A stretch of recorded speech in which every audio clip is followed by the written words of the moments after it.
எம்ஜிஆர் அவர்கள் கட்சி ஆரம்பித்தப்போ, ஏன் அவர் ஜெயிச்சதுக்கப்புறம் கூட சட்டசபையில் கூட ஏதோ ஒரு நடிகர் கட்சி வந்திருக்குதான், ஏதோ ஒரு புதிய கட்சி வந்திருக்குது, புரட்சி தலைவர்னு ஒருத்தர் வந்து இப்படியெல்லாம் கேலியும் கிண்டலுமா. அதனால் யார் அரசியலுக்கு வந்தாலும் இப்படி கொந்தளிக்கிறது தான் அவங்களுடைய வேலையே. அப்படி தான் நாம் அரசியலுக்கு வந்ததுக்கப்புறம் கூட இந்த விஜய்க்கு என்ன அனுபவம் இருக்குது, எம்ஜிஆர் அவர்களுக்கு எவ்வளோ அனுபவம் இருக்குது தெரியுமா? 52லேருந்து 72 வரைக்கும் அந்த 20 இயர்ஸ் திமுகவில் இருந்த ஒரு அரசியல் அனுபவம் எவ்வளோ இருக்குது தெரியுமா?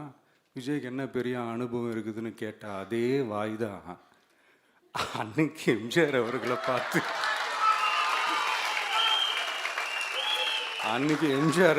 பார்த்து அரசியல் அரிச்சுவடி தெரியாதவர், கவர்ச்சியை மட்டுமே நம்பி இருக்கிறவர், அட்டை வாய் விளம்பர வள்ளல்,